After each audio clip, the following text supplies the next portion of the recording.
L'article 241 relatif au Code de la justice militaire est au menu de la plénière de ce matin à l'ALT, l'Assemblée législative de transition. La loi modifiée exige désormais la présence des militaires en charge des questions judiciaires sur les théâtres d'opération en vue de prévenir et de réprimander les infractions. Explication de Daouda Ouattara et Sébastien Zongo. À l'unanimité des 68 votants, l'Assemblée législative de transition adopte la loi portant modification de l'article 241 du Code de justice militaire. Elle autorise ainsi l'institution de la prévôté des officiers et agents de police judiciaire, mais aussi des greffiers militaires qui seront déployés avec les forces combattantes sur les théâtres d'opération. Cela permet de documenter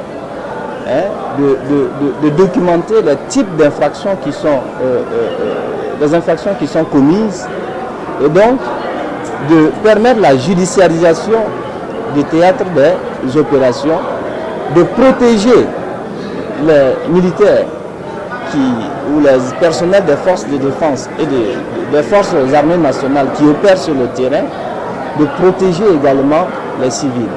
Et ça permet aussi à l'État de pouvoir disposer en temps opportun ou à chaque fois que de besoin des éléments qui permettent de répondre à X ou à Y par rapport aux allégations de violation des droits de l'homme. Deux rôles sont donc assignés aux prévôtés, prévenir et contribuer à réprimer les cas d'infraction sur les théâtres des opérations.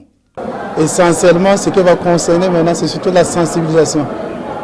Être sûr que ce qui est dit, que tout le monde le comprend, rien n'est fait pour aller à l'encontre de quelqu'un ou d'une catégorie quelconque ou d'un personnel quelconque, mais c'est surtout pour faire comprendre, pour faire accepter ce qui est réellement vécu sur le terrain. Il y va de l'intérêt de tout le monde, que ce soit les exécutants, que ce soit les populations, que ce soit la hiérarchie, tout ce qui est concerné par ce phénomène nouveau en ce qui concerne la guerre à mener sur le terrain. L'ancienne loi instituait les prévôtés seulement pour les opérations extérieures et en situation d'état de guerre.